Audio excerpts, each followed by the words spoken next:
Jorge. Jorge.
Sí, al final.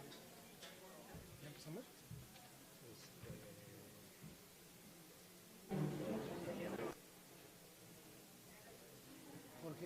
Jorge.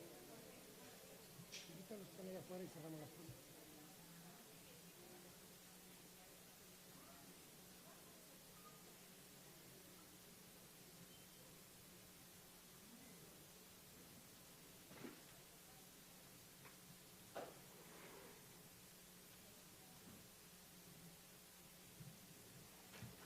Muy buenas tardes. Para cerrar el primer día de actividades de estas 7ª jornadas de la familia, les damos la más cordial bienvenida a este panel que se ha titulado Familia y Comunicación Intergeneracional. La familia es un lugar único de contacto y de comunicación intergeneracional, una sociedad que se renueva no solo biológicamente, sino culturalmente. Y el proceso intergeneracional, esta palabra es así como para tenerla de tarea durante varios meses, en la familia recoge ambos aspectos. Esta tarde hemos invitado a 3 participantes, un religioso que ha dedicado su vida a la educación y por ello a la formación de nuevas generaciones, a un educador y a una estudiosa de la empresa y especialmente de las empresas familiares. Pido a la doctora Emma Verónica Santana Valencia, directora académica del programa de la Maestría en Orientación y Desarrollo Familiar, me haga favor de presentar la semblanza y conducir este panel. Muchísimas gracias. Buenas tardes, aquí haciendo maravillas con el micrófono. Muy buenas tardes, muchas gracias por estar con nosotros. Para nosotros este evento cada año es muy, muy importante y agradecemos su presencia. Sin más preámbulos, daré lectura a la semblanza de la doctora Cintia Montandaun Tomás. Ella es profesora de tiempo completo de la Escuela de Negocios de la UPAEB. Se ha desempeñado en diversas funciones e instituciones educativas en México y en el extranjero. Desde el año 2000 ha participado como consultor en sectores públicos y privados en las áreas de planeación estratégica, liderazgo, desarrollo organizacional y calidad. Es líder del Observatorio de Competitividad y Nuevas Formas del Trabajo de la UPAEB. Es doctor en planeación estratégica y dirección de tecnología por la UPAEB. Doctor en negocios y sistemas de administración por la Universidad de Lincoln, Gran Bretaña. Cuenta con un grado de maestría en gestión empresarial por el Tecnológico de Monterrey, maestría en investigación en comunicación y estudios multiculturales por la Universidad Jane Moulin de Lyon. en Francia y maestría en Ingeniería de la Calidad por la Universidad Iberoamericana de Puebla. Actualmente se encuentra cursando el postdoctorado de Liderazgo Organizacional en la Universidad de Regent en Virginia, Estados Unidos. Démosle un fuerte aplauso. Muchas gracias. Bueno, para iniciar, esta cuestión que yo les voy a dar es un poco la parte técnica de lo que es tener muchas generaciones juntas, tanto en el ámbito general de la familia como cuando se trata de empresas familiares, que esto le va a añadir pues una dimensión adicional que complica todavía más las cuestiones de comunicación. Se dice que no hay ninguna otra relación que nos involucre más que la familia, porque en la familia tenemos aspectos legales, aspectos de consanguinidad, aspectos económicos, aspectos de amor, de todo lo que se puedan imaginar, ¿no? Financiero, íntimo. Entonces, eso hace que las relaciones y la comunicación se compliquen tanto, porque hay demasiadas emociones juntas. Entonces, vamos a después empezar a desglosar un poco estas emociones para entender cómo afectan a la comunicación. Entonces, algo que hay que entender es que el que yo tenga esta relación financiera, sanguínea, etcétera, no quiere decir que voy a tener buenos lazos familiares, ni tampoco que tenga yo una buena comunicación. ¿Por qué? Pues primero que nada, porque cuando yo trabajo con familia, la familia es una relación que no es voluntaria, ¿no? Me tocó. Entonces, cuando yo escojo las relaciones, a veces me es más fácil comunicarme porque son relaciones que yo busco. Entonces, busco establecer la comunicación adecuada, acá no se puede. Tampoco son recíprocas en igual sentido. Yo soy madre, sí, pero yo soy hijo, ¿no? Entonces, la relación no es igual. Yo soy hermano, también soy hermano, pero soy el hermano mayor, el hermano menor, el de en medio. Entonces, tampoco hay esa misma reciprocidad. Entonces, cambia el énfasis de la comunicación. También pues están sujetas a un montón de normas sociales. Se espera que como eres el hijo no le levantes la voz a la madre, ¿no? Que obedezcas a la madre o al padre, etcétera. Entonces hay una serie de roles que de alguna manera van a justificar el que la comunicación se lleve a cabo de cierta manera. Son sumamente intensas por toda la emocionalidad que corre ahí, se aman y se odian, ¿no? Son muy delicadas, se dan a través de todos los intercambios, interacciones y en la familia los tenemos todos los días, 24 horas al día. Y también van a variar de acuerdo a la fortaleza de la cercanía y la importancia que tienen las relaciones familiares. En cualquier familia hay grupos o subgrupos que son más cercanos que otros, aunque tengan la misma consanguineidad. Entonces también facilita las relaciones con algunas personas o con otras. Ahora, si hablamos de comunicación, estaríamos hablando de que es una acción común, una unión, ¿no? Una comunidad que construye significados y que da sentido. Pues sí suena muy bonito como la comunicación. El problema de la comunicación es que aun cuando es un acto que se da en lo colectivo, es un acto social, lo que yo tomo de esa experiencia es completamente individual. Yo puedo salir después de una conversación y tú entendiste una cosa y yo entendí otra completamente diferente. Entonces, eso de puesta en común pues no es tan cierto, ¿no? Más bien es una puesta de diferencias en común. Ahora, ¿cuáles son algunas de las perspectivas teóricas? Hay miles de teóricos que han analizado cómo se estudia la comunicación en la familia. ¿Por qué? Pues porque cada uno le da, según los intereses, el valor o la relevancia a cada una de las teorías. Entonces, alguna de las teorías más básicas es la teoría de los roles, que estaba a decir, pues el papá tiene un rol, la mamá tiene un rol, los hijos también, y entonces en esa medida la comunicación va a moverse en esas líneas de esos roles y de las relaciones que se establecen entre los roles. Después viene la perspectiva sistémica, que es como darle a la familia esta cuestión como muy de vida, ¿no? Que es un sistema completo donde si algo falla, falla todo. Entonces, con que una persona no tenga una comunicación correcta en la familia, la comunicación total va a tener que fallar. Después la teoría de las reglas, donde dice que todas las familias están sujetas a una serie de reglas estrictas y si se salen, pues falla la comunicación. La de las narrativas, que habla de la historia familiar, que a partir de esa historia y de los antecedentes y cómo la familia tiene esta parte de común, es como se va a establecer la comunicación entre ellos, es decir, si sufrieron mucho juntos, si pasaron algún evento importante, y aparte son dos familias distintas que se juntan en una, ¿no? Porque tenemos la parte de padre y la parte de madre que se van a conjuntar aquí. Después viene la del feminismo crítico, que es darle a la madre este rol, ¿no?, de comunicadora principal y alrededor de la cual se van a centrar las demás comunicaciones. La teoría interseccional, donde dice que sí está muy bien que uno tenga su rol en la familia, pero también cada uno tiene un rol afuera, y ese rol afuera afecta a la comunicación adentro, ¿no? Entonces, el padre se va a trabajar, el hijo se va a estudiar, la mamá a lo mejor se queda o a lo mejor hace otra cosa, y todo eso lo va a influir. Luego viene la teoría relacional dialéctica, es cómo establezco yo las relaciones con los otros y cómo me puedo comunicar mejor con unos o con otros según todo lo que traemos cada uno atrás, y por último, el de la teoría de la comunicación familiar crítica, que ya vamos a decir que va a juntar todas estas perspectivas teóricas anteriores y va a tratar de permitirnos entender de alguna manera más clara cómo funciona la comunicación en la familia. Ahora, cuando hablamos de multigeneracional, intergeneracional, pues tenemos que entender cuáles son las generaciones con las que estamos trabajando hoy. Ya ahora hay seis generaciones en las familias, ¿no? Desde los abuelitos o de los bisabuelos hasta los bisnietos, que cada una de estas generaciones vivió cosas diferentes. Entonces, por vivir cosas diferentes, también se comunican de manera diferente. Las primeras generaciones, toda la comunicación estaba sujeta a un contexto, entonces era una comunicación contextual. No es como ahora que de repente brinca un niño con una pregunta que no tiene nada que ver ni con el momento, ni con la situación en la que se está hablando. Ese es completamente sin contexto, ¿no? Que pierde ese contexto. Después venía una generación que era completamente no verbal. Las mamás nos volteaban a ver, no tenían que decir nada y en ese instante sabíamos el mensaje completo, no había que decir nada. Después viene totalmente verbal y fuerte, ¿no? Mientras más fuerte hablara yo, mejor se entendía la comunicación. Después vienen las generaciones del uso de dispositivos digitales, entonces la comunicación se volvió textual, ya no hablo, te lo escribo. Después viene el visual, ya no te lo escribo, necesito verlo con un emoticón, una imagen o algo, porque me cuesta mucho trabajo escribir, ya tampoco me comunico bien escribiendo. Y por último, los que son la generación alfa o los más chicos, esto tiene que tener mixto porque si no se aburren, ¿no? Entonces tiene que hablar la mamá, tiene que ver alguna imagen, tiene que haber algún texto para que de alguna manera la comunicación llegue a donde debe de llegar. Entonces, los teóricos lo que dicen es que cuando se habla de comunicación multigeneracional, se habla de la tormenta perfecta, ¿no? Es decir, todo lo que puede pasar va a pasar. ¿Por qué? Porque cada persona está viendo la comunicación desde una perspectiva distinta.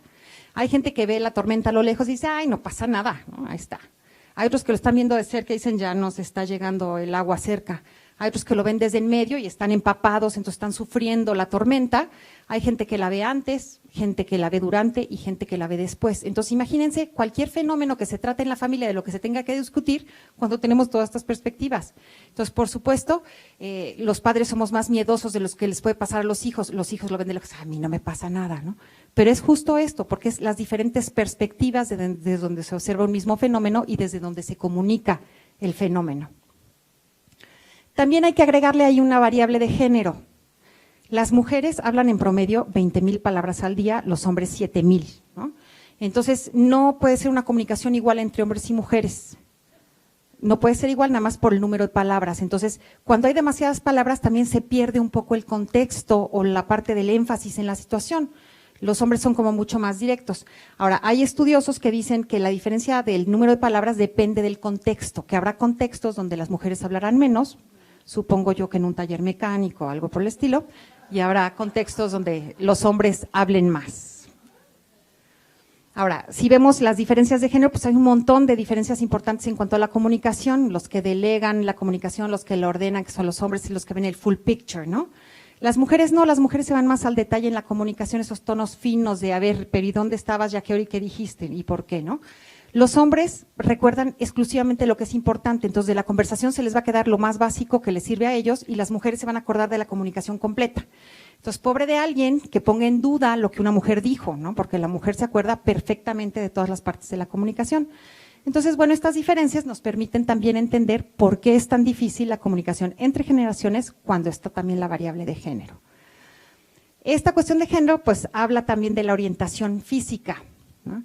La mujer cuando habla está más próxima a la persona con la que habla y entonces le va a dar mucha más emocionalidad a la conversación que la persona que está lejos. La mujer de hecho tiende hasta a tocar a la persona con la que habla para hacer esa proximidad mayor.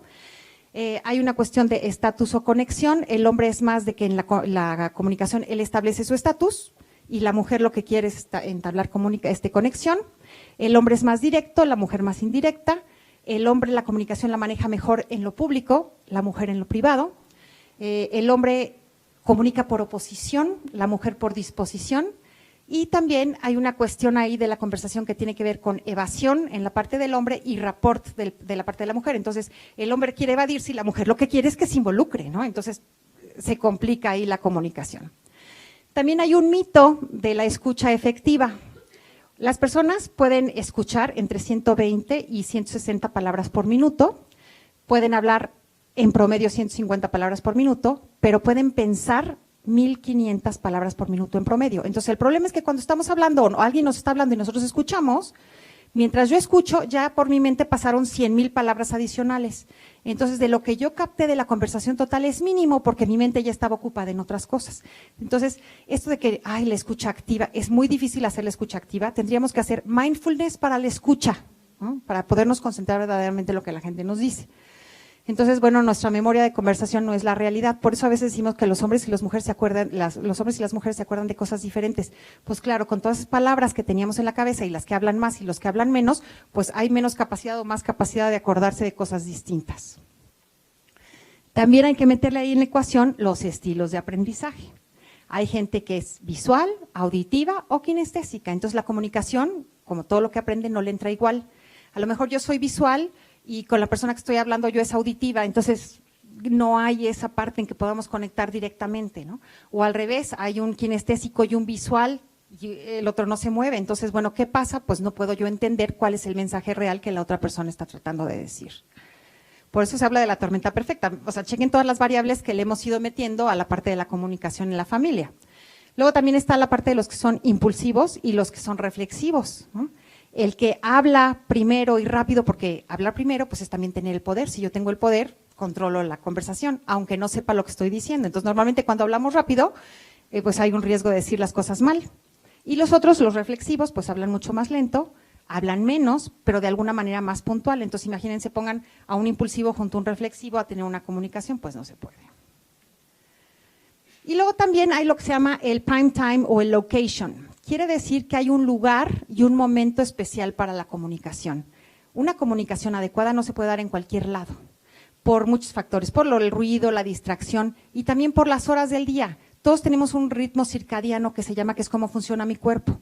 Ese ritmo circadiano no es igual para todos. Cada quien tiene el suyo. Hay gente que es mañanera, hay gente que es de tarde, hay gente desvelada, hay gente que no. Y todo eso cambia hasta mi ritmo cardíaco. Entonces, ¿cómo me voy a comunicar con alguien que vive en un ritmo diferente y que a lo mejor para la hora a la que yo quiero la conversación, esa ya es la hora en la que está descansando o haciendo otras cosas? Entonces, tendríamos que encontrar también estos momentos. Entonces, Stephen Covey dijo muy claramente que el problema más grave de la comunicación es que no escuchamos para entender lo que nos está tratando de decir el otro, escuchamos para contestar. Entonces, tomo un tip de algo que dijo, y con eso contesto, porque si contesto, pues entonces quiere decir que el otro va a pensar que yo estoy metido en la conversación cuando en realidad no lo estoy. Entonces, también con los hijos, con los padres, estamos nada más así como oyendo por encima de la conversación, tomamos una sí, está muy bien, sí, claro, mijito, sí, vete a donde tú quieras, ¿no? Entonces, hay una serie de megatendencias que están afectando toda esta parte de la comunicación en la familia, y bueno, en la familia y en las empresas, que estamos viviendo contextos sin precedentes, todo está cambiando a ritmos acelerados, vemos lo que son los tiempos VUCA, ¿no? Que son volátiles, inciertos, complejos y ambiguos, tiempos turbulentos, que prácticamente es como si viniéramos en un avión y de repente hay una bolsa de aire que nos mueve y no sabemos exactamente qué pasó, tiempos sísmicos que nos quitan las estructuras como si todo se cayera, que están completamente polarizados. Todo es o negro o blanco, lo vivimos aquí en la situación política también, vivimos lo que se llama la política de la paranoia, las generaciones anteriores la viven más porque hay muchos más cambios, entonces todo nos asusta, hay una naturaleza conflictiva de la sociedad, cualquier cosita que vemos por ahí es un motivo para brincar y generar problemas, entonces genera comunicaciones negativas, hay mayor inseguridad, criminalidad e ilegalidad y también estamos viendo que se normaliza la violencia, sobre todo en las generaciones más chicas. Como están sobreinformados, pues de alguna manera ya es lo normal, ¿no? Juegan con lo que son los miedos de las generaciones anteriores. Entonces vivimos también en lo que se llama el elevador de la vida, entonces no conectamos, no queremos comunicarnos, entonces como cuando uno se mete al elevador, trata de nivelar a los de junto, aunque ya sabemos que va por piso, vamos viendo el numerito en el que va con tal de no voltear, ¿no? Entonces, así es como está también la comunicación en la familia, porque cada quien está tomando roles distintos. Entonces necesitamos encontrar los espacios para que podamos verdaderamente conectar y comunicar. Entonces esto del mundo polarizado, pues somos también menos capaces de tolerar y todo se puede volver una completa pelea. Que no hable alguien de política, ¿verdad? Porque es más que suficiente. Entonces esta es la era del conflicto, pero vemos el conflicto como algo muy grave cuando el conflicto ha sido parte natural de nuestras vidas.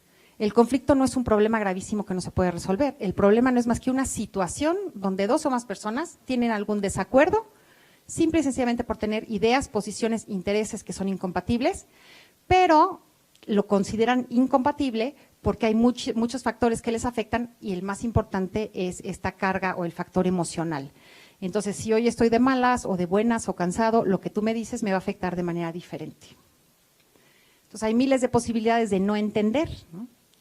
Entonces, una cosa es lo que yo pienso, otra cosa es lo que quiero decir, otra cosa es lo que yo creo que dije, ¿no? Otra cosa es en realidad lo que dije, otra cosa es lo que tú quieres oír, lo que realmente oyes, lo que crees entender, lo que quieres entender de lo que yo digo y lo que entiendes. Entonces, como esta imagen de los ciegos que están con elefantes, según donde me toque del elefante, pues me podría imaginar que es un tapete o una víbora, ¿no? Pero no puedo tener esa idea general porque pues hay muchas cosas que están afectando esto. Ahora imagínense, eso es cuando yo hablo. Y ahora cuando tú me respondes, pues juntamos 9 y 9, 18, nada más que se convierte en una cantidad impresionante de variables porque es exponencial. Entonces, la comunicación en la familia también se ha utilizado como una herramienta de poder, ¿no? Yo soy el que domino la comunicación, yo soy el que tiene el poder, yo soy el que hablo más fuerte o el que grita más, yo soy el que tiene poder porque los demás me tienen miedo.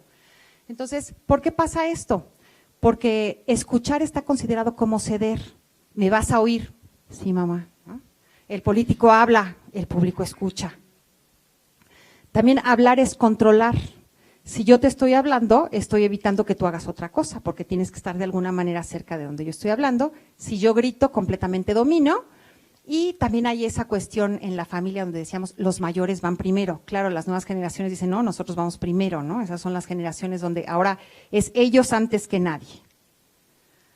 Entonces también cuando hablamos de los estilos comunicativos, pues vemos que hay diferentes categorías de padres, ¿no? Entonces hay sobre todo lo que es el inculpador o el agresivo, que este es completamente exigente y lo que busca es ganar en la conversación. No importa si el otro tiene razón, yo lo voy a hacer sentir que no y yo voy a salir ganando la conversación. Yo soy el que cierra la conversación y doy el último no, ¿no? Y entonces con eso ya gané. Después viene el aplacador, que este es el totalmente complaciente, que este es el que evita el conflicto, es el que media en la relación en el otro. No, hombre, no pasa nada, no te preocupes, si el otro no puede más, pero no pasa nada. Después viene el calculador o el intelectual, que este va a ocultar las emociones, las quita, ¿no? Las despega de esa parte de la comunicación y entonces la comunicación parece que es así como estar oyendo la radio.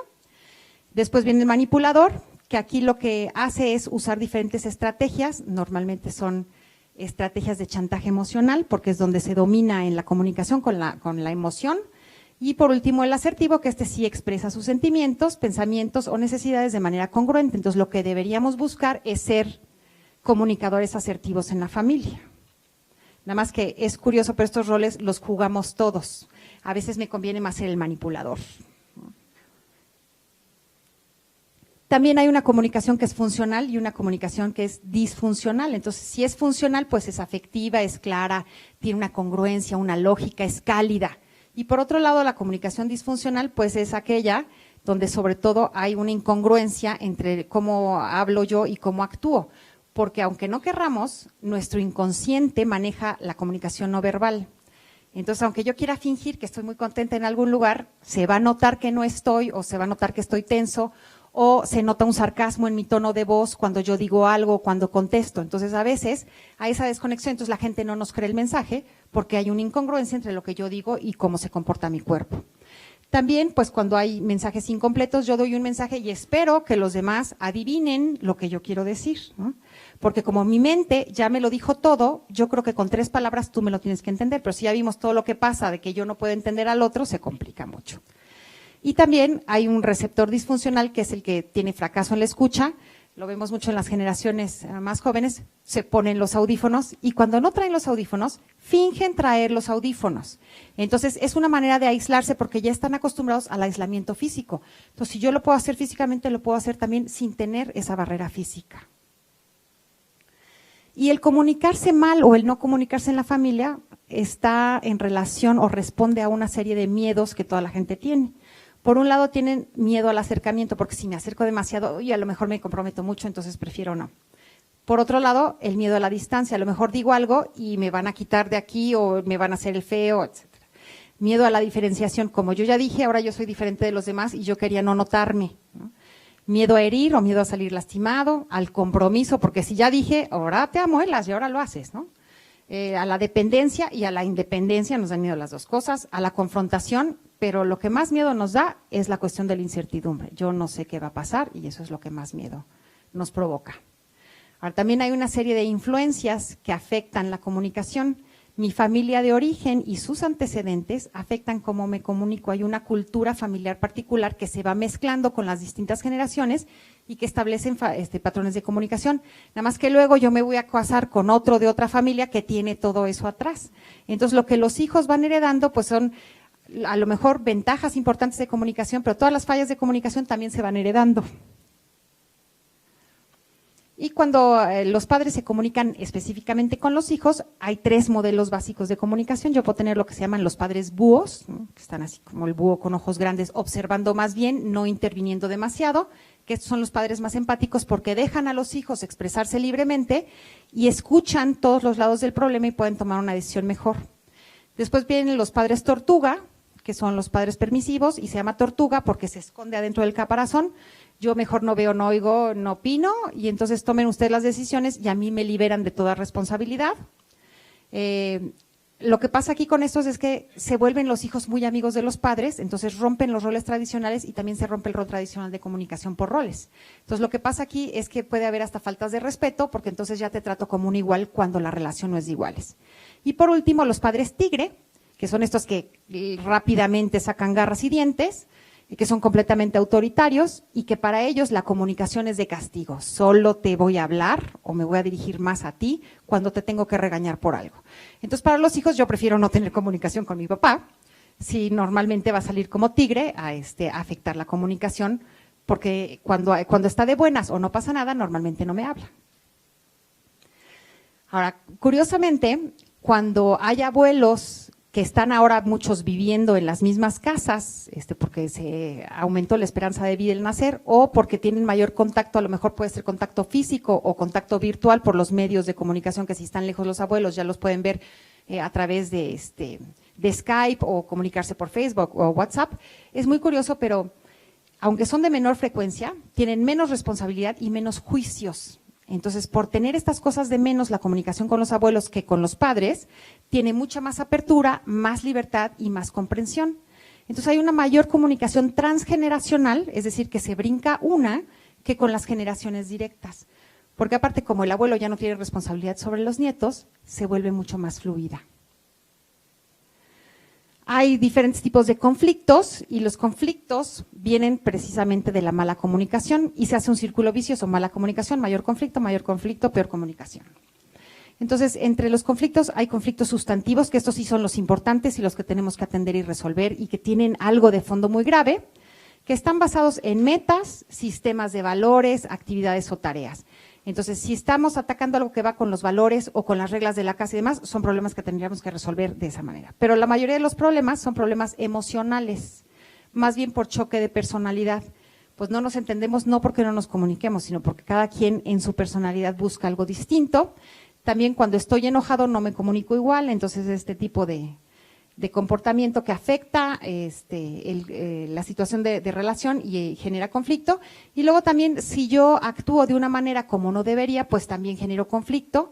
Y finalmente, los conflictos de tipo cognitivos, que yo simple y sencillamente no entendí, pero no dije que no entendí, ¿no? Entonces me dijeron algo, para no parecer tonto, no dije que no entendí, pero me quedé con una mala idea y eso va a generar un conflicto después porque la comunicación no estaba completa. También hay que entender que andamos manejándonos en temas de texto y subtexto, ¿ya? Entonces, nada más, cuando una persona habla en la familia, curiosamente la otra interpreta inmediatamente algo. Entonces, me pueden decir, tenemos que hablar, y yo inmediatamente entiendo, estás en problemas, ¿no? Esto es lo que pasó, y la otra persona entiende, no me importa, tú me escuchas. Pero ni siquiera se ha dicho nada, eso es lo que luego entendemos con este subtexto. Si alguien dice, haz esto, no aquello, el otro va a decir, yo soy más inteligente, o piensa que el otro dice, soy más inteligente. Si no lo haces, y luego inmediatamente pienso, va a haber consecuencias. Entonces, bueno, yo dejo aquí la presentación. Muchas gracias.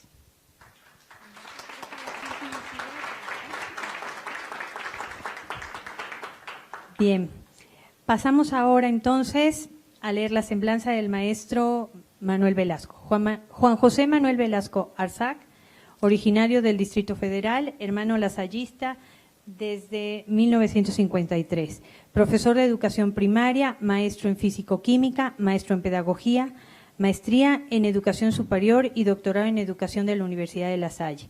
Profesor de educación primaria, licenciatura y maestría. Hoy presidente de la Confederación Nacional de Escuelas Particulares, Confederación Interamericana de Educación Católica y actualmente ocupa el cargo de rector de la Universidad de La Salle Puebla. Autor de numerosos artículos en Revista de Educación y conferencista en México y otros países como participante en congresos de educación y maestros. Le damos un fuerte aplauso, por favor.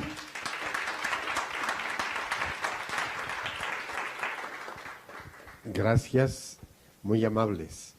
Voy a intentar hablar los 20 minutos, pero si la garganta no responde, pues hasta allí llegamos. En cada una de las presentaciones tengo una palabra clave. Comunicación es compartir. Y por supuesto, no comparto con cualquiera. No puedo comunicarme bien con alguien que no conozco. Y entonces, compartir lo que siento, lo que pienso, incluso a lo que soy, pues siempre hay una selección previa. A veces creemos que podemos comunicarnos con todos y es un poquito difícil. Comunicarnos de veras. Es decir, que haya comunicación, voy a abusar de la palabra, de ida y vuelta. Porque si no, nada más es información. Casi todos nuestros medios masivos de información, el radio, el periódico, etcétera, difunden, pero no reciben un eco. Afortunadamente, hoy hay algunos medios que reciben información y entonces hay comentarios, se les puede ir diciendo lo que tú dijiste, me gustó, no me gustó, ya es algo. Pero la comunicación siempre es así, de ida y vuelta. La verdadera comunicación exige dos cualidades importantes. Una, sinceridad. Sinceridad no es lo mismo que franqueza. Muy franco, pero muy bruto. Así dicen que son los del norte. Son muy claridosos. Pero la sinceridad es que mis actos concuerdan con lo que debo ser. Es una cualidad personal. Soy como debo ser. Auténtico, si quieren. Y entonces, cuando hablo, cuando escucho, cuando escribo, se nota lo que soy. Y si hay disparidad entre lo que soy y lo que estoy expresando, pues estoy haciendo el ridículo. En ese sentido, la sinceridad es importantísima cuando queremos establecer comunicación, máxime en la familia. Esa es una de las razones, me decía la señora que manejaba el Uber que me trajo ahorita a la universidad, por las que hoy la comunicación es casi inexistente en las familias. ¿Con qué cara, con qué ojos, con qué lo que ustedes quieran, el papá puede exigir algunas cosas o la mamá, cuando su conducta no va de acuerdo a lo que va a decir? Y ya no se exige, ya no se platica, ya no se instruye, ya no se espera esto de los hijos. Por supuesto, también se necesita el respeto enorme que se llama discreción. La comunicación verdadera me permite abrir el corazón. Pero si la otra persona no es discreta, si ya me ha pasado que lo que le dije en privado se supo en las azoteas, pues entonces ya no va a haber comunicación. Una comunicación traicionada es verdaderamente, se acabó la comunicación allí. Hoy, precisamente, se leyó en la misa el Evangelio de San Mateo, capítulo 18. Y antes de hablar de perdonar, que es el mensaje de hoy, vienen otros tipos de detallitos, de actitudes que debe tener la comunicación. Una, la humildad. No presumas de que eres más que los demás. La auténtica comunicación es muy sencilla. Es una cualidad. La segunda, no escandalizar al prójimo. No hay que presumir las fallas. Son fallas, no las presumas. Pero también no hay que escandalizar al prójimo con cosas que preferiría no oír. A veces hoy se dicen muchas verdades entrecomilladas que lastiman a las personas, que escandalizan. Hay que preocuparse en la conversación, en la comunicación, por toda la comunidad, por toda la familia. Esto que voy a decir, ¿es prudente que lo sepan todos? Una de las finalidades de la comunicación verdadera es corregir a las personas, corregir. Y la corrección fraterna también tiene sus condiciones. Primero, muy suavemente. Si no te hace caso, entonces consigue a alguien más para que haya testigos. Y a veces corregimos, iba a decir, a golpes, que es lo peor que se puede hacer para corregir. Por último, la comunicación también pide que se prepare el ambiente de la comunicación, y por eso en la comunicación hoy en el Evangelio se habla de orar por aquellos a los que les voy a comunicar. Pero la parte más importante de la comunicación es cuando podemos perdonar o pedir perdón. Esto viene a cuento por todos los memes de hoy.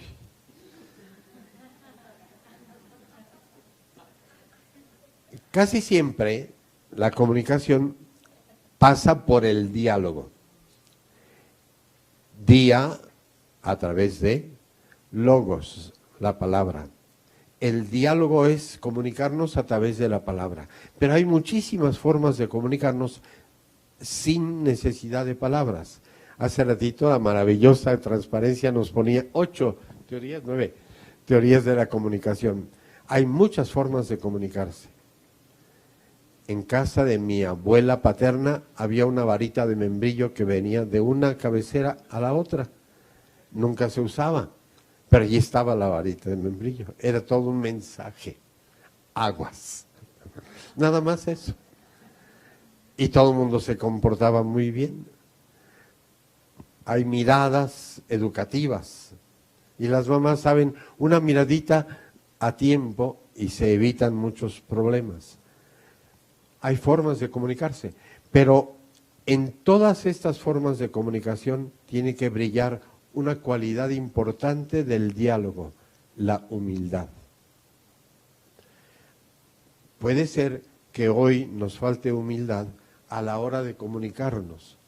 Y hablamos o desde la cátedra, o hablamos desde, de cada quien desde su propio trono, pero nos falta ese detalle de soy igual que tú. O como decía el fundador de un movimiento en Francia, soy igual de pecador que tú. Pero de cualquier manera fui elegido servidor y estoy tratando de servir. Pecadores, sí, pero siervos. Yo creo que eso nos puede ayudar para mejorar la comunicación. Porque se trata de cómo hacerle la lucha para que en las familias, a partir de hoy, nos comuniquemos mejor. Una dosis de humildad no nos sobra.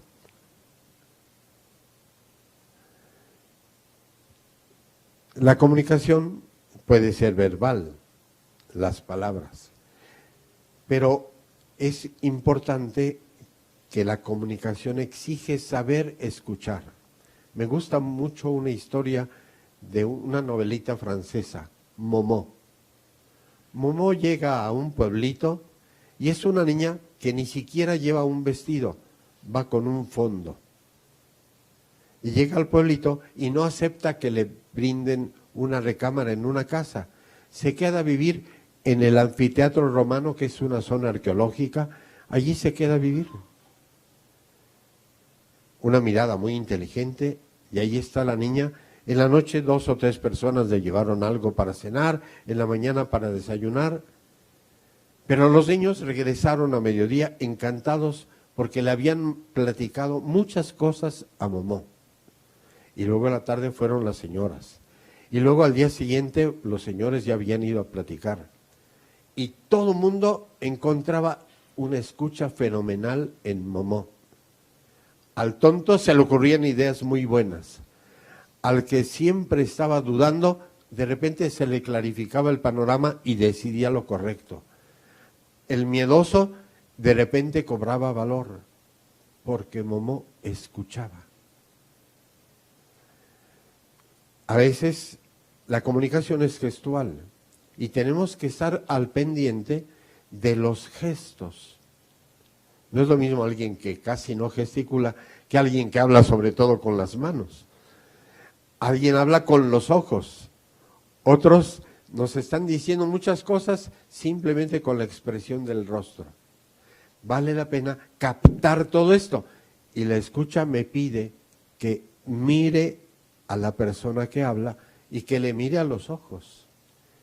El Papa en la Cuaresma de hace un año nos decía, no des limosna así como si fuera a una muñeca de plástico.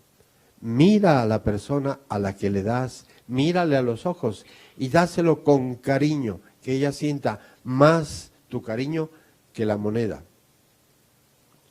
Yo creo que es una recomendación extraordinaria para establecer comunicación. San Vicente de Paúl les recomendaba a las hermanas de la caridad, a las hijas de la caridad, otra cosa. No nada más mires a los ojos, tienes que mirar con una sonrisa que diga te quiero. Llegaban con su sombrerote, ya casi no se acuerdan de cómo era el sombrero de las hijas de la caridad, pero amplísimo, y entonces tenían que sonreírle al enfermo. Mientras no le sonríes, estás abusando del enfermo, pero cuando le sonríes, entonces el enfermo se deja curar, colabora, quiere que lo cures, ama.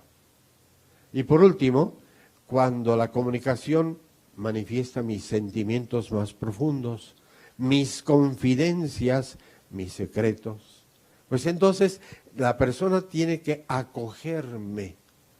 Y acoger, recibir con un abrazo muy cálido, tiene que notarse en cómo escuchas. Son 3 palabras clave: escuchar, mirar, acoger. Por supuesto, la comunicación en la familia, pues primero es con el cónyuge. Cuando se hicieron novios, platicaban maravilloso. Porque el amor no se fija en las diferencias, sino en las semejanzas. Qué curioso, los dos nacimos el mismo día. Qué curioso, a los dos nos gusta. Todo es diferente, pero a los dos nos gusta. Y nada más me fijo en ese detallito que nos unifica. Unos días después de la boda, lo que empezamos a ver es lo que nos separa, no lo que nos une. Hay que seguir con la comunicación del amor que unifica. En francés hay un refrán que me aprendí hace algunos añitos y que es muy interesante, que accepte dire, accepte pas tout dire. El que acepta decirlo con palabras, acepta que no va a poder decir todo. Dile, te quiero, con toda la intensidad, sin una mirada. Pues no se puede. Te quiero mucho por teléfono, no sabe lo mismo que te quiero con un beso. Y eso se oye en el teléfono y se ve allí en vivo y a todo color. La comunicación exige a la totalidad de la persona, por eso forma una comunión. La comunicación de los padres o con los padres, es decir, los chamacos cuando se comunican con sus papás, hoy que son tan independientes, casi siempre se da cuando están gritando SOS. Hoy los adolescentes y los jóvenes se comunican con sus papás para gritar ayúdame. Y entonces hay que estar sumamente atento. En las escuelas Esperanza de México, en las escuelas parroquiales que pidió que se fundara Monseñor Pedro Vera y Suria, arzobispo por allá por 1939 y 40 aquí en Puebla, hacíamos el reglamento de papás, con los hijos y con los profesores. 5 puntitos. ¿Cuáles son los 5 puntos importantes? Y uno de ellos siempre era escuchar siquiera 10 minutos a los hijos. Escuchar. Voy a dejar todo, el periódico, la cocina, la plancha, 10 minutitos para escuchar al hijo que me quiere platicar cómo le fue hoy en clase. Cuando los niños aprenden a platicar con sus papás, cuando crezcan, van a desear la comunicación. Admiro mucho a una señora que va a cumplir sus 50 años de casada en un mes, que sus hijos no la dejan en paz. Mami, voy a ir a comer en tal parte. Mami, voy. Uno de ellos ya fue el abogado de la nación y sin embargo está al tanto de todo lo que están haciendo sus hijos. ¡Qué maravilla! Aprendieron desde chiquitos. Todo se lo platicaban y ella recibía siempre con una sonrisa las aventuras, el choque, el pleito, pero siempre acogía. ¡Qué envidia! Porque esos hijos siguen teniendo toda la confianza, pero así a portón abierto con su mamá. Y claro, ella está enterada de todas las maravillas que han hecho sus hijos y también de todos sus fracasos. Eso se logra cultivando la confianza desde chiquititos. Los hijos necesitan sentirse cerca de sus papás. Un detalle de comunicación muy interesante es que cuando alguien nos grita o cuando a alguien le gritamos, es que lo hicimos ponerse lejísimos de nosotros. Por eso el grito. Ya no está cerca. Por eso te grito. Vale la pena revisar a quiénes y por qué hemos gritado. La comunicación con los hijos es muy importante cultivarla desde la infancia.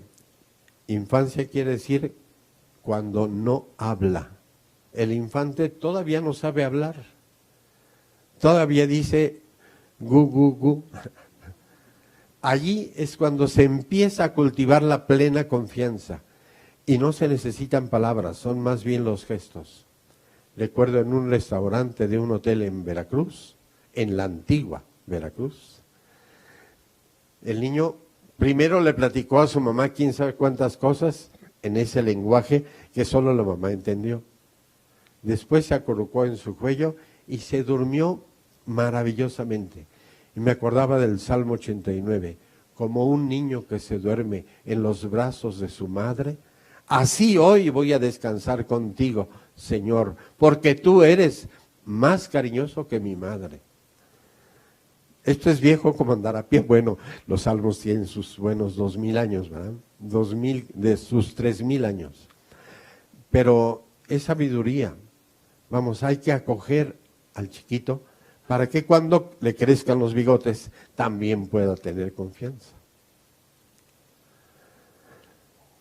Los abuelos tienen hoy un desempeño importante en las familias, les ayudan a los papás, pero hay que acordarse que ya se cansaron. Entonces no es cuestión de que se encarguen todo el día, porque si no, llega un momento en que están exhaustos. Esta señora que les digo que es extraordinario cómo sabe de sus hijos, tuvo que educar, ya a sus 70 años, tuvo que educar a una niñita porque murió la mamá. Qué barbaridad, qué maravilla de flexibilidad de esta señora, adaptarse otra vez para ser mamá de una niña de 3 años, y la entregó a los 9 años educadita. De veras maravilloso. Los niños, a los abuelos, les alegran la vida, les caen rete bien, se vuelven cómplices los abuelos de los nietos, y los nietos se vuelven cómplices de las travesuras de los abuelos. Una tía abuela era diabética, pero tenía por allí sus chocolates. Tráeme uno, pero que no sepa tu tía fulana. Y claro, los niños iban por el chocolate y era mitad para la tía y mitad para el nieto, por supuesto. No murió de diabetes, murió a los 115 años. Su baile de los 100 años fue una maravilla, porque mantenía toda su agilidad, pero tenía a todos los nietos a su alrededor. Era cómplice. Y eran todos cómplices de esa tía. Esas tías solteras que ayudan en todas partes, o que estorban también, ¿verdad? Con los hermanos es importante mantener la comunicación. Ya nos hacían ver hace un momentito todas las dificultades que hay en la misma familia. Porque todos quieren lo mismo, pero además porque cada quien tiene su propia personalidad. No se trata de que sean iguales, se trata de que cada uno sea él mismo. Pero es muy importante que los niños vayan desarrollando su potencialidad y que además sepan luchar por lo que quieren. Que se pelean, pues hay que tratar de que la sangre no llegue al río. Mi hermano le decía a sus 4 hijas, no te preocupes, los que se peleen ya se tendrán que poner de acuerdo. No me vengan con el pleito, pónganse de acuerdo. Después de 20 pleitos se cansaron del pleito y a partir de ese momento se ponían de acuerdo antes. Se acabaron los pleitos. Se trata de ponernos de acuerdo. Pero eso es comunicación y se aprende. Creo que esta es la última, efectivamente. Les agradezco, ojalá esto sirva.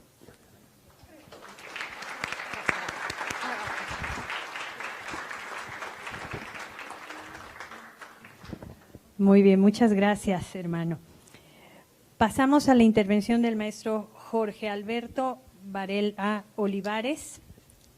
El maestro tiene una maestría en lectoescritura en educación básica por la Universidad Iberoamericana de Puebla, una licenciatura en humanidades con especialidad en literatura y arte por la Universidad de las Américas Puebla. Está certificado por la Miami Education Research Institute en aprendizaje cooperativo, modelo ELI. En sus 33 años de experiencia profesional ha sido director general y director de secundaria y bachillerato en instituciones educativas, en donde también ha fungido como coordinador académico. Ha impartido clases en todos los niveles educativos. Del 2004 al 2008 fue presidente del Consejo Pastoral Educativo, CODEPE, en el Arzobispado de Puebla. Actualmente participa como ponente en temas de familia y como docente en la UPAEP y en la Universidad de Anáhuac. Es parte de los profesores que están formándose en la plataforma de educación emocional Up2You, dirigida por el doctor José Víctor Orón Samper, del Grupo Mente y Cerebro del Instituto Cultura y Sociedad de la Universidad de Navarra. Bienvenido, maestro. Muchas gracias. Pues muy buenas tardes a todos y agradecido por esta invitación y pues compartir este panel con ustedes es un lujo y un privilegio. Muchas gracias. Pues yo quisiera compartir con ustedes la experiencia de estos años en donde me ha tocado el privilegio de trabajar con familias, de acompañarlas, de estar con ellas en diferentes momentos y en diferentes situaciones. Lugares en donde quizá la situación de la relación familiar era demasiado conflictiva y otras en donde verdaderamente los papás se sumaban de manera muy rápida para poder hacer que este proceso de acompañamiento fuera muy bueno y muy rápido. Así que quiero iniciar con esto, en donde tomo esta cita de Teresa de Calcuta, que nos dice que los mejores maestros son los niños. Estoy plenamente convencido de que así es. Lo más imprescindible, un hogar. Requerimos de esto de manera sumamente, de una manera muy, muy fuerte, ¿no? Es importantísimo que pueda existir esto. Y las personas más necesarias también, indiscutiblemente los padres. Si no existe este vínculo virtuoso, difícilmente se pueden lograr muchas cosas. Entonces, Teresa de Calcuta, yo creo que no se equivocó de ninguna manera. Ella en su vida diaria hizo muchos actos de amor y yo creo que ella sabía perfectamente bien que esto era lo necesario en este momento que estamos viviendo también. Pongo como imagen, me gana la parte artística de Murillo, esta pintura de Murillo donde presentamos a la Sagrada Familia, y pues me encanta tenerla como presente porque indiscutiblemente siento que es el elemento de ejemplo más importante. Empatarnos a ellos pudiera parecer dificilísimo, pero creo que es un aspiracional muy rico, y bueno, pues esta pintura de Murillo, la Sagrada Familia y el pájaro, o el pajarito, como algunos le dicen, de 1605, pues creo que nos da una buena pauta como para saber lo que es la convivencia en familia.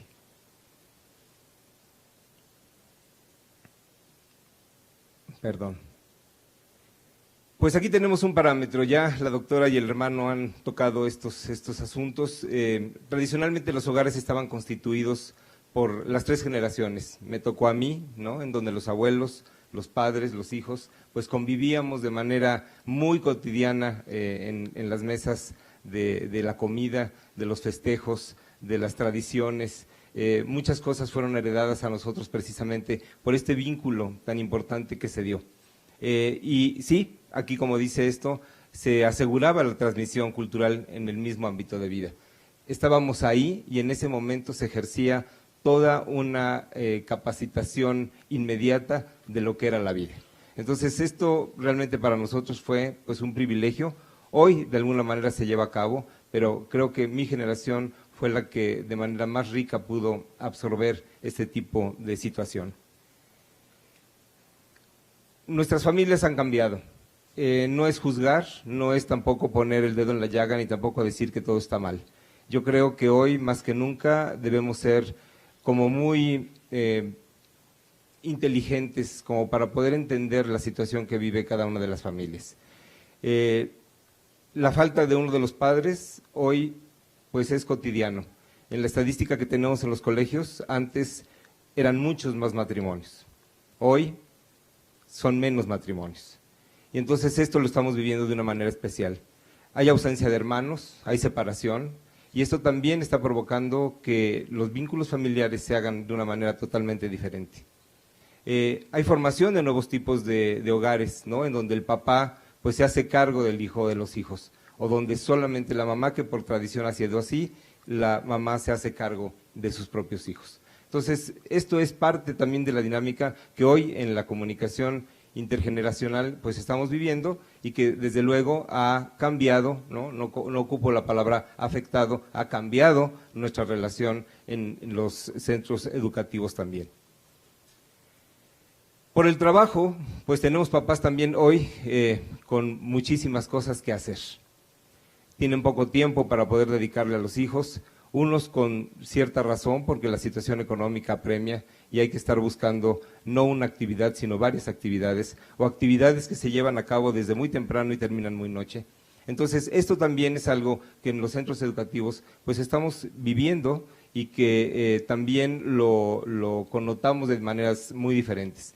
En los colegios a veces no existe la posibilidad de quedarse tan tarde como en algunos, como para poder hacer una serie de actividades extraescolares, pero cuando se da esta oportunidad vemos cómo los papás requieren de este tipo de cosas porque no saben qué hacer con sus hijos después de que salimos de clases. Entonces hay que invertir un poco más de tiempo y si no, pues hay que llevarlos a una actividad extra, hay que hacer otra cosa con ellos porque de verdad no hay un momento para poder estar con ellos porque sí, la casa está sola y no hay dónde dejarlos. Entonces esto está sucediendo de una manera real y hay que ver cómo podemos resolver este tipo de situaciones. Juan Pablo II decía, y esto es una máxima que que puede doler mucho, ¿no? En donde decimos que hay muchos hijos huérfanos con padres vivos. Esto es algo que se ha dado ya de una manera como muy cotidiana a lo largo del tiempo, y esto también está afectando muchísimo la situación que podemos nosotros vivir. La prisa también es un factor, pero también los múltiples distractores. Esta fotografía, o esta imagen más bien, pues habla muy bien de lo que está sucediendo en muchas de las casas. Todos estamos conectados a un aparato electrónico, ¿no? Hasta el perro. El perro tampoco ya no convive con la familia, ¿no? Hay un libro por ahí tirado porque pues tampoco la lectura hoy es un gesto agradable ni tampoco algo que llame la atención, pero esto es lo que estamos viviendo y es preocupante porque todos hemos caído en esta tentación. Todos estamos como anulados porque el equipo electrónico que traemos, que es un teléfono, que es lo más cercano que hoy podemos tener, pues es lo que nos aleja de manera muy inmediata. En el verano pasado tuvimos la oportunidad, mi esposa y yo, de viajar a Veracruz, en una situación en donde pues ve uno a las familias, y es de verdad de pensar lo que está sucediendo, porque 3 familias llegaron al restaurante, y en vez de intercambiar ese placer de estar todos en un lugar pues de playa, con una situación totalmente diferente, todos estaban conectados a un equipo electrónico. Y para que esto no fuera todavía más impactante para nosotros, pues cuando llegó la más chiquita, antes de pedirle el desayuno, lo primero que hicieron fue sacar el iPad y conectarla inmediatamente al equipo. Y bueno, pues toda la comida, toda la cena, todo el desayuno, lo que ustedes quieran pensar, pues se llevaba a cabo de esta manera. Entonces, pues para nosotros es así como algo que sigue siendo muy preocupante, porque no podemos encontrar cómo desprendernos de esto para poder empezar esta relación de comunicación que hoy es necesarísima por muchísimas razones. Nos seguimos encontrando, afortunadamente, alianzas en donde los abuelos aportan experiencias enriquecedoras. Hay muchos abuelos que participan con nosotros, precisamente en esta dinámica familiar nueva, que están compartiendo gran riqueza para los nietos, gran riqueza. Pero, bien lo dijo el hermano, pues ya muchos de ellos están cansados. Ellos ya cumplieron su labor, ellos ya no deberían estar en esta dinámica, pero lo están porque hay que suplir de alguna manera lo que el papá o la mamá por alguna razón no pueden dar. Entonces, esto es algo que hoy también nos preocupa, porque se ha dejado una responsabilidad importante a un abuelo, ¿no? La complicidad es maravillosa, pero también es cierto que a veces se rompen vínculos de orden, de muchísimas cosas, porque precisamente esta relación se establece de una manera muy diferente a la que puede establecerse con un hijo. Entonces ahí es donde encontramos este tipo de situaciones. Y bueno, desde luego que, como dice aquí, puede contribuir esta relación a una maduración y a un crecimiento interior de la familia, pero pues hay ciertas aristas que preocupan y nos preocupan mucho. Los amores familiares entre esposos, entre padres e hijos, entre hermanos, entre abuelos y nietos, son amores justos. Esto es parte precisamente de lo que uno busca como educador, en donde quisiera uno que estos vínculos no se rompieran nunca, que entre ellos se pudieran ayudar y fortalecer, que esa familia pudiera construir todos los días un vínculo de comunicación que permita salir a la calle y poder hacer maravillas con lo que se pueda enfrentar esta familia. Por eso pongo aquí que son vínculos de amor a los que tienen derecho. Y bueno, hoy por las circunstancias que estamos viviendo, pues estos vínculos se han roto o se han transformado, quizá, y eso es lo que también nos ha dado una pauta totalmente diferente.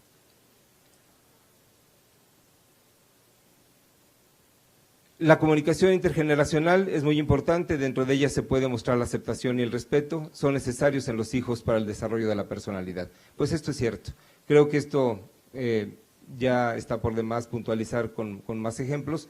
Yo creo que lo que se ha dicho aquí ayuda muchísimo a ir centrando este tipo de criterio y bueno, pues quizá habría que pensar cómo propiciar entre nosotros este tipo de comunicación precisamente para llegar a este punto importante. La familia es el lugar ideal para aprender, es el lugar imprescindible, ¿no? Lo decíamos al principio. Importante ayudar a las familias en sus tareas de cuidado y facilitar el intercambio y el apoyo intergeneracional. Esto también es algo que tenemos hoy como tarea los educadores de acompañar en este tipo de situaciones. Y bueno, tomando a dos autores en su situación de la ética de los valores matrimoniales y familiares, yo quisiera nada más retomar estas partes de responsabilidades de los papás. Los padres tienen como responsabilidad la crianza, que consiste en empeñarse en la conservación y maduración física y psíquica de los hijos. Ahí hay una palabra clave, dijera el hermano, ¿no? Empeñarse. Nos debemos empeñar a esto y realmente cumplir con este objetivo. Está la parte de la socialización, que estriba en procurar el aprendizaje necesario para su incorporación en la vida social. Hoy necesitamos de esto también para que podamos salir al mundo los hijos y podamos hacer cosas mejores, ¿no? Y quizá transformar este mundo que hoy pues está sumamente conflictivo. Y desde luego que la personalización de la ética, ¿no? En donde se concentra en enseñar el significado moral al ser de una persona. Hoy esta carga ética es bien importante. Retomar otra vez los valores de familia, lo decíamos o lo escuchábamos en la mañana, ¿no? No es porque lo digo yo, es porque nuestra familia así lo ve bien. Entonces esto creo que es algo que debemos tomar como un baluarte importantísimo para poder continuar con una construcción mejor en nuestras familias. Juan Pablo II expresaba que vivimos una sociedad marcada en un fuerte individualismo. Esto es cierto, ¿no? Cada vez más notamos este tipo de situaciones, cada vez más los educadores nos enfrentamos a la situación de una carencia de responsabilidad en los actos de los alumnos. Cada uno hace lo que quiere, cada uno establece una verdad de lo que le gusta, y entonces cuando uno entra en esta confrontación con ellos, pues no hay manera de poder cambiar el parámetro, porque yo creo que aquí el asunto más peligroso es que desafortunadamente en casa no se comulga con el ejemplo. Entonces yo no puedo exigirte a ti desde afuera algo que en tu casa no se está exigiendo. Entonces esto es algo que hoy también vuelve a ser un parteaguas muy importante, ¿no? Muy de razonarlo, de pensarlo todos los días y de poder llegar a algo que nos ayude precisamente a retomar esto que desafortunadamente no en todos lados, no quiero yo generalizarlo porque gracias a Dios tenemos familias excelentes, pero bueno, esta contaminación, ¿no? va creciendo y hay que cuidar que esto no suceda en nuestra familia especialmente.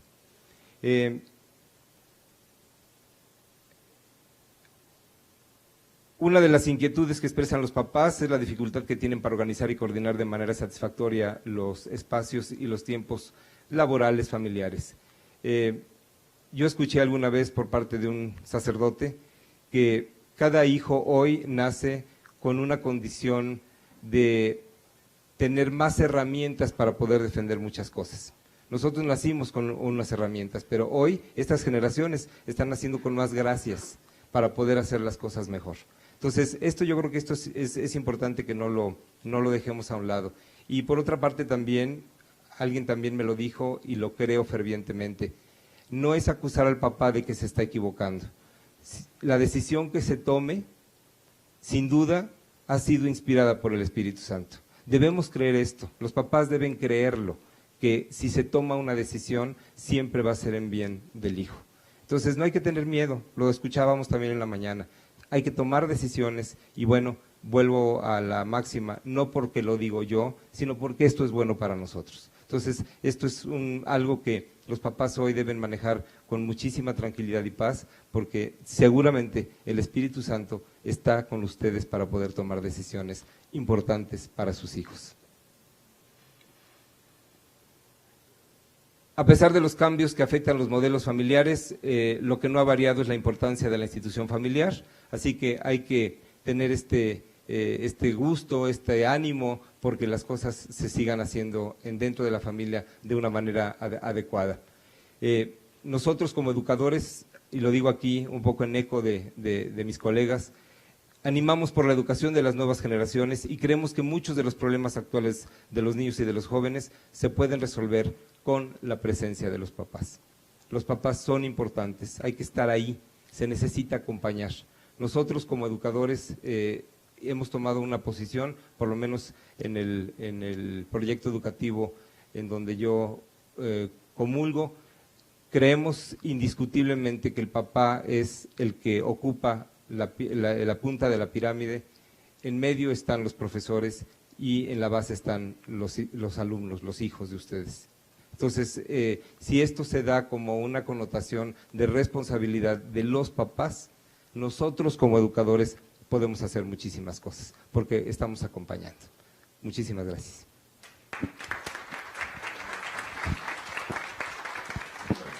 Muchísimas gracias. Pues bueno, simplemente para tratar de recuperar algunas de las ideas, imposible poder recuperar la riqueza de los tres, pero simplemente para hacer una especie de conclusión, quisiera yo retomar que encontrar los espacios para comunicarnos, conociendo todas las variables que existen con disposición y conciencia, a través de un diálogo de comunicación cristiana con humildad, donde el compromiso será de los educadores colaborar con las familias para alcanzar un mismo fin, la educación de las personas, fortaleciendo vínculos de comunicación intergeneracional. Muchísimas gracias a los tres. Les damos un aplauso, por favor, muy fuerte.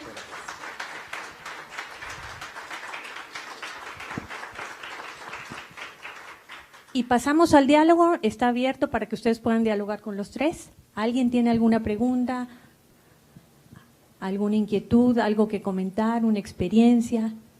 Estamos abiertos. Aquí, de este lado. Gracias, buenas tardes. A mí me llamó la atención el otro día, yo soy consultor en empresas familiares, entonces me interesa el tema de la familia, porque tiene muchos vínculos. Y hoy en día el mundo laboral y el mundo de la familia están estrechamente vinculados, supeditados, interactúan, y ya sea favorable o desfavorablemente. Y leía yo algo que me llamó la atención, que yo no sabía, fue un discurso cuando vino el Papa Francisco a Ciudad Juárez. Hubo un preámbulo en el que habló una mujer trabajadora y ella comentaba, ¿no? Y le comentaba al Papa y le decía, finalmente yo hay ocasiones que no veo a mis hijos, ¿verdad? Me salgo cuando están dormidos y llego cuando ya se acostaron, ¿no? Cuando ya están también dormidos. Entonces esta parte nos interpela fuertemente porque yo viéndolo desde la empresa, siento en lo particular que si bien somos un país en vías de desarrollo, también por parte a veces de empresarios o de la misma política económica mexicana, hay, bueno, todos conocemos las debilidades políticas, ¿verdad? Pero sobre todo hacia la iniciativa privada, yo veo que a veces hay como mucha inconsciencia y hay como, a veces hay codicia, que son como males de nuestra época. Veo con tristeza que cuando yo doy algo en las empresas, porque también me dedico a la formación y a la capacitación, normalmente la queja de los trabajadores o de los jefes o mandos intermedios, que es normalmente para quien se contratan los talleres o los seminarios, me dicen, oiga, el que debería estar aquí es el director, ¿verdad? Porque en realidad es quien debería de oír esto. Y es increíble, pero es cierto, ¿no? Me he encontrado, y es algo triste decirlo, pero lo tengo que comentar, y además es fuerte, que en muchas ocasiones he visto mucho más apertura en mandos intermedios dentro de las empresas y en gente más sencilla, más apertura, más conocimiento que en los mismos dueños de empresas, ¿no? No quiero echarles a ellos, simplemente quiero como comentar que veo algo, ¿no? Que es que la familia a veces necesita de la presencia de los papás dentro de un marco también laboral, y a veces la empresa tiene una gran responsabilidad en esta zona y a veces no tiene las herramientas o los conocimientos o vive en la inconsciencia para lograrlo. Gracias.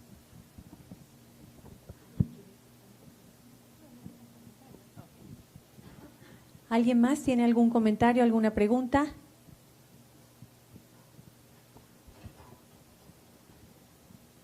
pregunta es muy...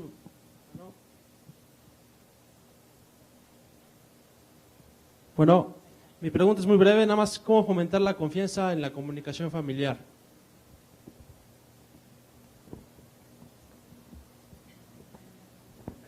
Confiando. Confiando.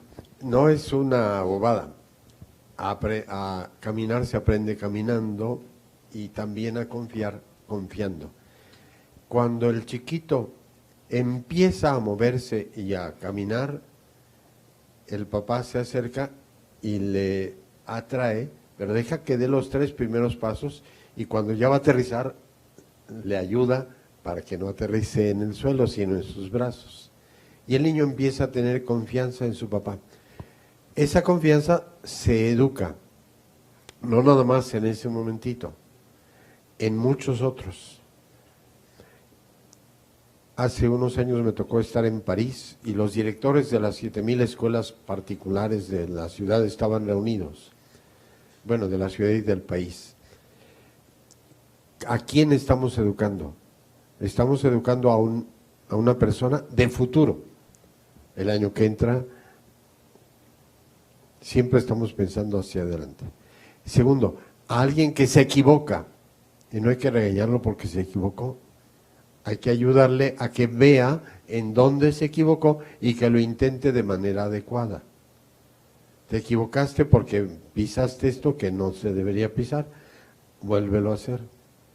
Y tercero, alguien que se puede comprometer, y esto es muy importante. Cuando un chiquito se equivoca, hay que ayudarle a que vuelva a tener confianza en sí y que vuelva a tener confianza con los que le rodean. Esto en kinder se logra, en la primaria se logra, y con los adolescentes también se logra cuando los papás, cuando los educadores actúan tratándolo no como bebé, sino como una persona que es. Gracias.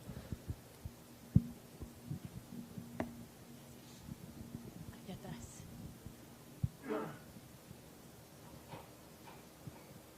Gracias. Gracias. Y es una duda, creo que concuerdo con todo lo que han platicado, es muy interesante. Creo que se está dando un fenómeno algo diferente en Puebla y quizá en otros estados en relación a la ruptura de las familias, a donde ahora las familias se generan unas familias, por decirlo así, artificiales, a donde tienen que convivir con el hermanastro, ¿no?, quizá del papá, y con los hermanastros de la mamá y tal, ¿no? Entonces, acá la pregunta sería, todo esto que se está generando y se está viviendo, ¿qué impacto se tiene ahorita en la comunicación? ¿Qué efectos se tienen en las escuelas, ¿no?, principalmente al hermano Velasco, a Jorge? Porque yo creo que se está dando algo muy curioso en los últimos salones donde han estado principalmente mi hija. Cuando yo estudiaba, el porcentaje de padres divorciados era el 10%, 20%, y casi todos se acogían o iban a las familias de nosotros. Ahora es rarísimo, ¿no? De un grupo de 20 gentes, 3 todavía provienen de un matrimonio, del primer matrimonio, ¿no? Entonces no sé qué se está dando, qué efectos tenga, principalmente en la educación y a nosotros como entidad educativa, cómo ver, ¿no? Es decir, qué tenemos que hacer o cómo adaptarnos a estos nuevos modelos, ¿no? En la parte de la comunicación, primero, estas familias reconfiguradas es como si le agregara yo más variables a la tormenta perfecta, porque una persona ajena que yo meta a este círculo cambia la dinámica familiar completa y cambia todos los modelos de comunicación que existían. Entonces, si me traen ahora al hijo de la pareja de mi papá, ¿no?, ya mi relación con mi papá no es la misma, pero tampoco con mis hermanos. Entonces, hay que entender que cambia todo. Entonces, tendríamos que identificar cómo podríamos reconfigurar la comunicación para estas familias reconfiguradas. Sí, totalmente de acuerdo con la doctora. Creo que también un factor que debemos tomar muy en cuenta es cómo terminó la relación anterior. Esto es algo que ha sido más significativo hoy. Tenemos familias que han terminado de manera muy adecuada. La situación de rompimiento era inevitable, se dio, pero la relación entre ellos sigue siendo tan buena que siguen siendo papás. Y los convocas y están contigo para ayudar. Y seguramente han incluido, ¿no?, en esta tormenta, que es un perfecto adjetivo calificativo, así es, ¿no?, en esa gran tormenta que se forma, han incluido a las familias, pero como la situación de origen fue una ruptura sana, ¿no?, las cosas se llevan con una muy buena situación dentro de los colegios. Tenemos los otros casos en donde los hijos, que ustedes conocen los casos, en donde son botines del asunto, en donde se ha trabajado muy fuertemente para hacer que el papá aparezca como el malo de la película, ¿no?, o la mamá, ¿no?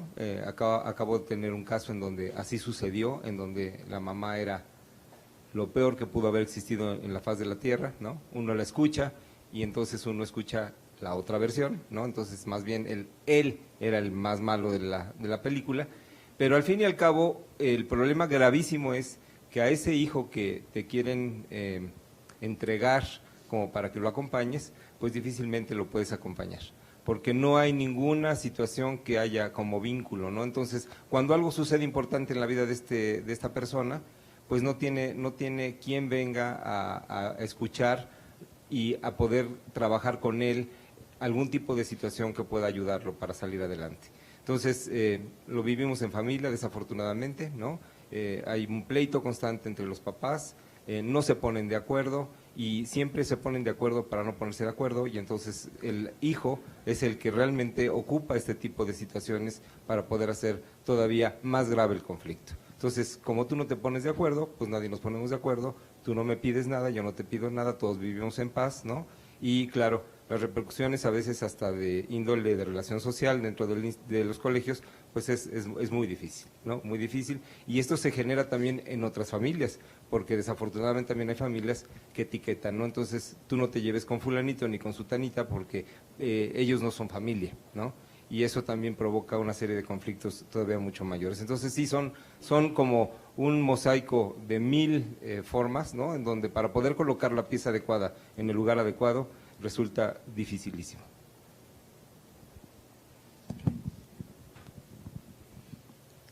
No sé cómo plantear la pregunta, pero ustedes han descrito, lo que estoy entendiendo es, y que todos sabemos y hemos experimentado, hemos perdido habilidades de comunicación en todas las familias, integradas, desintegradas, reconstituidas, etcétera.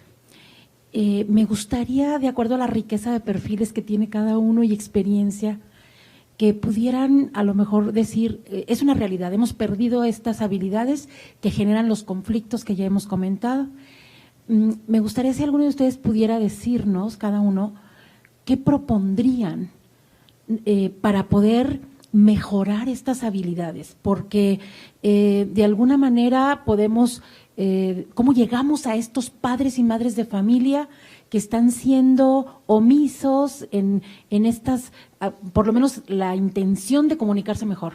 En esta, o de manera institucional hay que hacer algo, o en la parte académica, o en la parte política, en campañas de mejorar comunicación. ¿Qué, de acuerdo a los perfiles de cada uno, propondrían? Yo propondría primero que nada saber escuchar, porque es la manera más fácil de abrir el canal de comunicación, porque se nota que soy importante para el otro, pero tiene que ser de veras este mindfulness cuando escucho, o sea, no estoy fingiendo que te escucho ni estoy pensando en otra cosa, ¿no? Ni tengo prisa por hacer otra cosa. Entonces, una vez que tú puedes escuchar al otro, lo entiendes, y entonces tu respuesta va a ser una respuesta con comprensión, no para responderle al otro nada más, ¿no? Entonces, para mí por ahí empieza.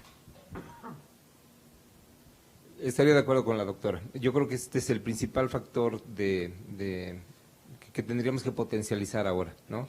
Yo creo que sí es cierto que la comunicación se ha roto, pero sin duda lo que se ha roto es la escucha, ¿no? Ya no escuchamos, o escuchamos lo que queremos, y eso es lo que creo que ha causado graves problemas. Entonces yo creo que este vínculo de escucha entre las familias seguramente podría funcionar muy bien, en este plan también humilde de decir, ¿no? A ver, yo no lo sé todo, creo que hoy hay muchas formas de poder también entrar a la parte de saber más y manejar las cosas de mejor forma, ¿no? Y eso de ninguna manera le quita a un papá o a una mamá autoridad. Es simplemente decir, yo no puedo con esto, bueno, hay que buscar quién pueda resolverlo, ¿no? Y en esta escucha, pues verdaderamente escuchar, porque a veces no es que uno tenga la lámpara de Diógenes y haga uno respuestas muy sabias, pero a veces la lógica de estar fuera del contexto del pleito, pues le permiten a uno como dar una opinión mejor, ¿no? Pero pues a veces estas opiniones no son bien tomadas, ¿no? O no son llevadas a cabo porque pierde ese valor supuesto que tiene el papá o la mamá en el sentido de la autoridad. Entonces, bueno, yo creo que también la escucha sería un acto que todos deberíamos empezar a trabajar con mejor finura como para poder llegar a mejores puntos. Yo quisiera añadir nada más una palabrita de 4 letras. Cuando la persona le pide a Dios por los que educa, lo consigue todo. Y comenta el señor de la Salle, el patrono de los maestros. Cuando digo todo, no exceptúo nada. Entonces, cuando el que educa le pide a Dios por los que educa, lo consigue todo. La palabra es orar. Dios siempre actúa. Siempre.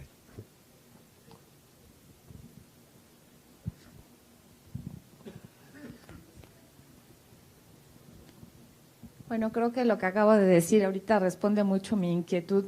No solamente en este panel, sino en las otras conferencias he escuchado mucho el tema que, como comentaba ahorita la persona que hizo la pregunta, cada vez es más el tiempo que tanto papás como mamás están fuera de casa.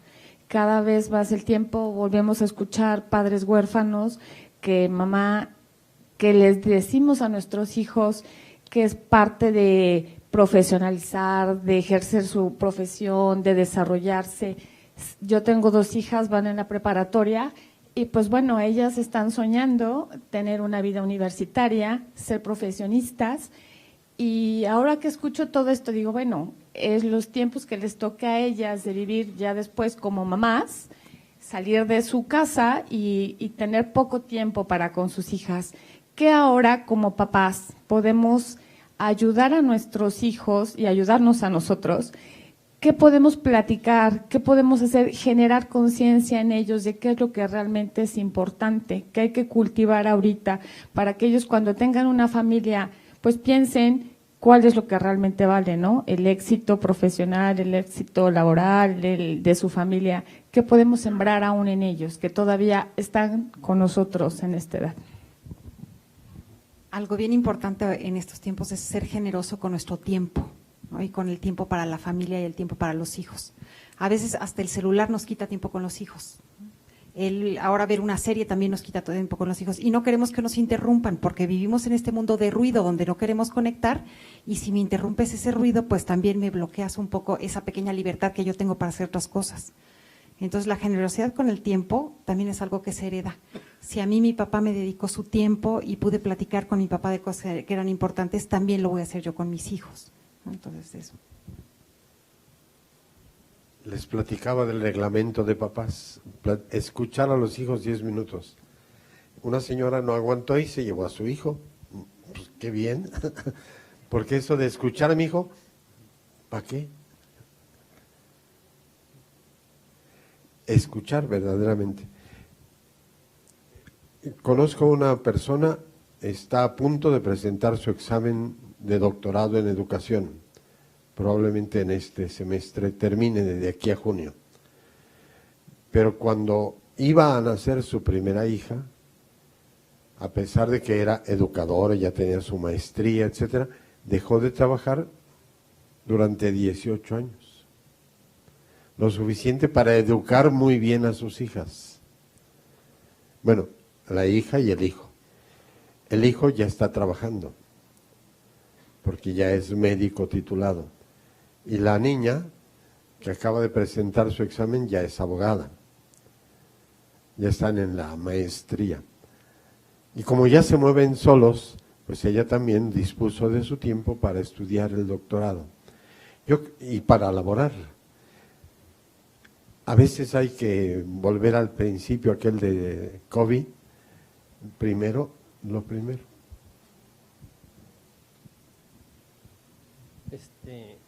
Aquí. Yo quisiera preguntar,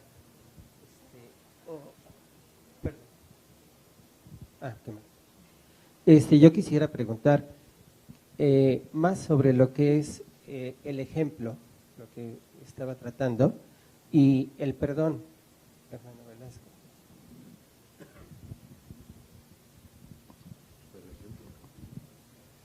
Bueno, del perdón.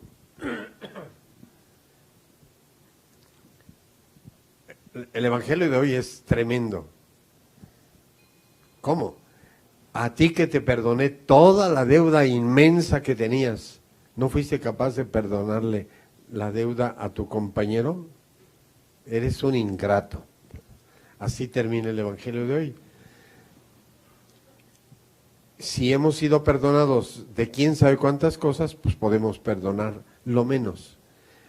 Es muy fuerte. Lo tendríamos que pensar muchas veces, pero perdonar. Y a mí me ha tocado ser testigo de perdones extraordinarios. En cierta ocasión salíamos monjes y monjas de un retiro con el padre, perdón, se me fue el nombre, el padre de todos los retiros, de encuentro con Dios en la oración, Larrañaga. El segundo día y no caminaba el asunto. Veía monjes y monjas y padrecitos y seminaristas, pero no entraba la segunda. Y entonces, ¿qué hay que hacer? Entonces, en la tarde nos reunió 600 personas en la capilla y nos repartió unas hojas grandotototas. Escribe todas las ofensas que te han hecho. Ya, otra hoja, llénalas. Al final, pues cada quien empezó a escarbar y a encontrar muchas ofensas que le habían hecho y muchos rescoldos por allí. Afuera hay una fogatita. Si alguien quiere perdonar, ya ven que no han perdonado todas estas cosas desde hace 40, 20, 30 años. Si alguien quiere perdonar, pues pídale a Dios que Él perdone en su lugar. Y pongan su hojita en la fogata. La fogata era un fogón, pero enorme. Pero esa noche las monjitas salían con una sonrisa que se les salía de los dos lados de la cara. Nunca he visto sonrisas tan completas como ese día, cuando nos atrevemos a perdonar. Pero Dios puede perdonar en nuestro lugar. Sí, cuando hablaba yo de comulgar con el ejemplo, creo que es muy fácil poder tener esta imagen rápida, ¿no? de comulgar realmente con el ejemplo. Siento que para muchos papás es como muy difícil esta labor de educar, ¿no? Me equivoco, no sé cómo hacerle, dame pistas para que yo pueda hacer las cosas mejor. Yo creo que esta esencia de papás, y el hermano también lo ha dicho con gran fuerza, realmente si lo hacemos por amor, las cosas deben resultar muy bien. Nadie, yo no fui papá, no fuimos papás, pero yo estoy plenamente convencido que ningún papá busca el mal de un hijo, jamás. Tendría que estar la mente muy retorcida como para que eso pudiera suceder, y un papá no puede ser así. Entonces, si realmente este parámetro lo tenemos muy cercano, mis acciones de vida seguramente pueden provocar en el otro precisamente el ejemplo. Y hoy tenemos que trabajar mucho con esto porque desafortunadamente tenemos muchas tentaciones alrededor. Hay muchas cosas que nos están perdiendo de lo esencial. Entonces, quizá lo que tengamos que hacer hoy es realmente, precisamente, ¿no? Retomar este diálogo entre la familia, buscar estos espacios. Le han puesto un nombre, pues es la verdad, porque además ya no hay otros espacios. Necesitas espacios de calidad, ya no de cantidad, ¿no? Pero donde de verdad en esos espacios de calidad tú puedas encontrarte con el otro, ¿no? En una de las clases uno de mis papás me decía, los papás que estaban ahí, mis alumnos, me decía, es que tengo un grave problema porque no sé cómo hacerle con mi hijo de en medio, que es el que más me necesite. Y yo le decía, Pues ya lo acabas de decir, te necesita. Pues entonces, con él. No, es que tengo 3 hijos más. Pues sí, pero ese hijo te necesita en este momento. No quiere decir que a los otros los vas a abandonar. Vas a trabajar con ellos. Entonces, ejemplo, comulgar con el ejemplo, ¿no? Esta carga de valores que cada familia tiene y que no está equivocada, retomarla, aplicarla, conducirla, acompañarla. Creo yo que eso es uno de los elementos más importantes. Entonces, el ejemplo creo que nos ha hecho buenos a los que estamos aquí. No es que no nos vayamos a equivocar, porque eso sería demasiada presunción, pero yo creo que entonces vamos a hacer las cosas de una manera que pueda funcionar mejor para el otro. Y ustedes, papás, conocen muy bien a sus hijos, saben cuál es el elemento importante que debe atenderse para poder hacer de esa persona más riqueza. Y algo que es muy importante es entender que somos diferentes todos, que todos nos comunicamos de manera diferente, pero que eso no está mal. Lo único que hay que tener es un poco de apertura ante esta gran diversidad, porque esta diversidad es una riqueza en la familia. Muchísimas gracias a nuestros ponentes en esta tarde. Vamos a darles un reconocimiento a cada uno de ellos. Les pido de favor un fuerte aplauso para ellos y en esta participación.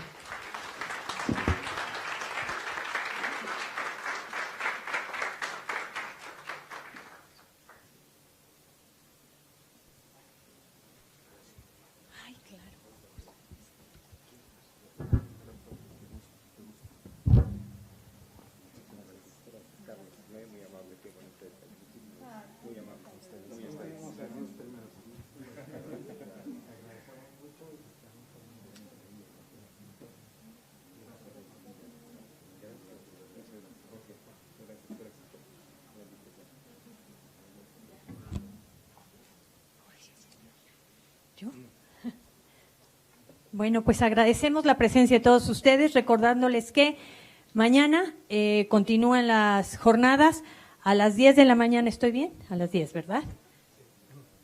Sí.